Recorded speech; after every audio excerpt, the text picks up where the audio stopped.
एक गांव में मंगम्मा और अवंतिका नामक सास बहू रहते थे। उनमें सास बहुत अच्छी थी। वो अपनी बहू अवंतिका का खूब ख्याल रखती थी, लेकिन अवंतिका बहुत बुरी थी। वो हमेशा अपने सास से बहस करती थी, लेकिन जब तक उसका पति घर पे था वो ऐसे नाटक करती थी जैसे वो अपनी सास का बहुत अच्छा ख्याल रख रही हो। और जैसे ही उसके पति काम करने दूसरे शहर जाता था वो शुरू हो जाती थी। वो अपनी सास को बिल्कुल कोई इज्जत नहीं देती थी। और इतना ही नहीं, अगर उसकी सास अवंतिका की बात नहीं मानती थी तो वो ऐसे कहती थी, अगर तुम मेरी बात नहीं मानी ना, मैं अपनी पति को बताकर तुम्हें इस घर से बाहर निकलवा दूंगी, समझी।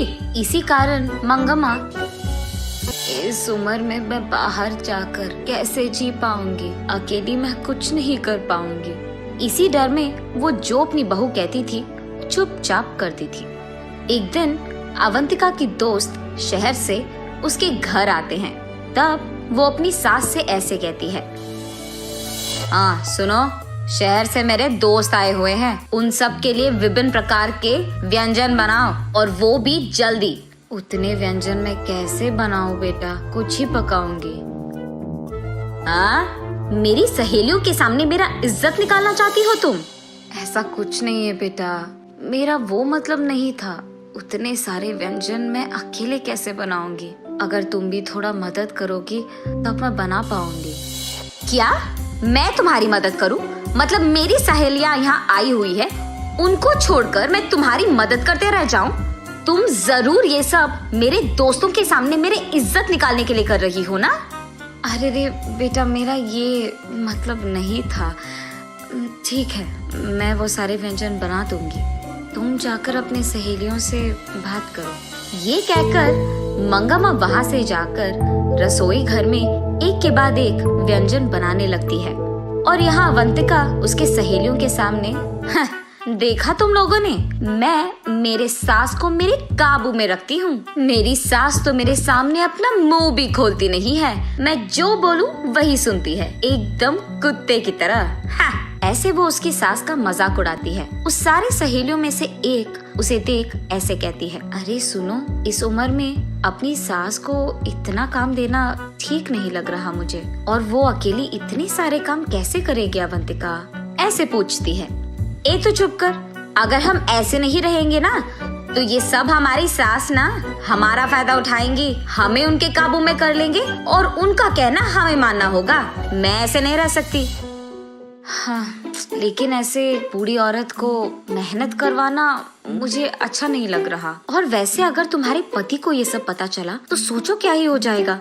अरे चल, कुछ नहीं होगा। यहाँ जो कुछ हो रहा है कहीं और बैठे मेरे पति को कैसे पता चलेगा? तू भी ना। अरे पर तुम्हारी सास तो बोल सकती है ना। हाँ, नहीं बोलेगी। क्यों नहीं बोलेगी? क्योंकि मैंने उसको धमकाया कि वो अगर एक भी बात उसके बेटे से बताएगी तो मैं उसके बेटे से खुद उसे बाहर निकलवा दूंगी। हाँ, और वैसे मेरे पति के सामने मेरा एक्टिंग ना ऐसे वैसे नहीं रहेगा, एकदम फाड़ कर रखी है मैंने। ओह, तो ऐसे तुम दोनों को उल्लू बना रही हो। इन लोगों की सारी बातें छुपकर पीछे से उसकी सास सुन लेती है और तब वो फैसला करती है कि उसकी बहू को सबक सिखाना ही होगा। तब वो वहाँ से जाकर काम करने में लग जाती है और दूसरी तरफ अवंतिका उसके सहेलियों के साथ बैठकर खाते हुए पीते हुए बीच बीच में अपनी सास को बुलाकर काम करवाती रहती है। और ऐसे वो अपनी सहेलियों के साथ खूब मस्ती करती है। कुछ देर बाद उसकी सारी दोस्त वहाँ पे खा पी कर चले जाते हैं अपने घर। तब अवंतिका, क्यों सासू माँ, कहाँ पे हो? यही तो हूँ बेटी, क्या चाहिए? घर में बहुत कचरा है, उस रूम में पड़े हुए गिलास और प्लेट निकाल कर कचरा बाहर फेंक दो और घर पूरा साफ कर दो, समझी? तब तक बहुत काम करने के कारण मंगम्मा बहुत थक जाती है, लेकिन अब वो कुछ कर भी नहीं सकती थी, इसीलिए उसकी बहू के दिए हुए सारे काम एक के बाद एक खत्म करती है। वहाँ से कचरा फेंक के वो घर पूरा साफ कर देती है। अगले दिन मंगम्मा उदास बैठे रहती है।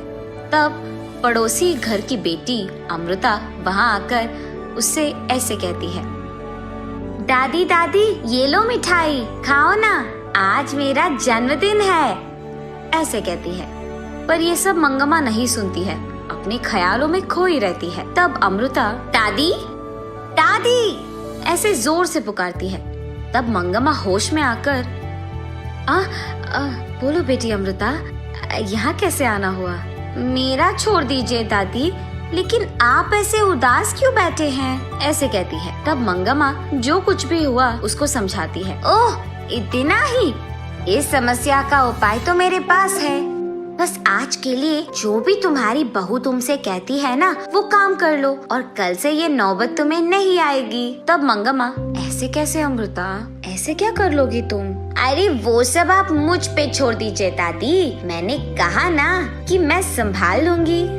ये कहकर अमृता वहाँ से हंसते हुए चली जाती है। इतने में अवंतिका वहाँ आकर पहनी हुई कपड़े सारे मंगम्मा के मुंह पे फेंक कर, सुनो, ये सब धोकर इस्त्री करके मुझे वापस करो। अरे घर में तो वॉशिंग मशीन है ना बेटा, उसमें डाल देती। ये कपड़े अगर वॉशिंग मशीन में डालेंगे ना तो खराब हो जाएंगे, तुम पहले काम करो ना। ठीक है बेटा, धो लूंगी। मंगम्मा उन सारे कपड़ों को अच्छे से धोकर उन्हें सूरज में सुखा करके उसके बहू के पास ले जाती है। ये लो बेटा, सारे कपड़े धो लिया मैंने। अच्छा, तो फिर कपड़े को तय कौन करेगा? मैं? उनका इस्त्री करके अलमारा में लगा दो। उसकी बहू की बात मानकर वो उन सारे कपड़ों को तय करके उनका इस्त्री करके अलमारा में लगा देती है। अगले दिन मंगम्मा का बेटा शहर से घर वापस लौटता है और आते ही अवंतिका, अवंतिका, कहाँ हो तुम? ऐसे जोर से चिल्लाता है। अचानक उसके पति का आवाज सुनकर अवंतिका डर के मारे भागते हुए रसोई घर में जाकर वहाँ खाना पका रही उसकी सास से ऐसे कहती है, सासू माँ, आप बाहर जाकर आराम कीजिए, खाना मैं बना दूंगी। ऐसे वो मंगम्मा को बाहर भिजाकर हाथ में चम्मच लिए ऐसे नाटक करती है जैसे वो पूरा काम कर रही है। ऐसे ही वो बाहर आकर, क्या हुआ जी, आप एक भी बात बताए बिना घर आ गए? इतनी देर से बुला रहा हूँ, अब आई तुम बाहर? इतनी देर से अंदर क्या कर रही थी? ऐसे पूछता है गुस्से में। वो मैं खाना पका रही थी जी, सुबह से सारे काम कर करके मैं थक गई। हाँ हाँ, मैंने देखा है कितना काम कर रही हो तुम। ये क्या ऐसे बात कर रहे हैं? ऐसे वो मन में सोचती है। तब अवंतिका का पति सीधा उसके माँ के पास जाकर, माँ, तुम्हारी बहू का इस व्यवहार के लिए मैं माफी मांग रहा हूँ। ये सुनकर मंगम्मा एकदम दंग रह जाती है और वो ऐसे ही अपने बेटे को देखती रहती है। अरे ये क्या कह दिया आपने? मैं तो सासू माँ की कितनी अच्छी ख्याल रख रही हूँ, उनका देखभाल मैं ही तो करती हूँ, ऐसे कहती है अवंतिका। हाँ हाँ, ये भी देखा मैंने कि तुम माँ की कितनी अच्छी ख्याल रख रही हो। ये कहकर पॉकेट में से एक मोबाइल निकालकर उसमें एक वीडियो अवंतिका को दिखाता है। उस वीडियो में अवंतिका अपने सास से कपड़े धुलवाना, उनका इस्त्री करना, तय करना, ये सब दिखाई देता है। ये देख मंगम्मा को समझ आता है कि ये सब अमृता का किया है और ये समझकर वो अपने आप में खुश हो जाती है। मगर दूसरी तरफ अवंतिका को ये नहीं पता चलता है कि ये सब किसने किया है, लेकिन वो अपना गलती मानकर चुपचाप खड़ी रहती है। उसके बाद अपनी गलती का एहसास होने के कारण वो अपनी सास का बहुत अच्छा ख्याल रखने लगती है। हमारा नया वीडियो कल रिलीज होगा, इसे दूसरों से पहले पाने के लिए चैनल को सब्सक्राइब करें। अगर आपको हमारा काम पसंद आया तो वीडियो को लाइक करें, इसे रिश्तेदारों और परिवार को भेजकर खुशियां साझा करें।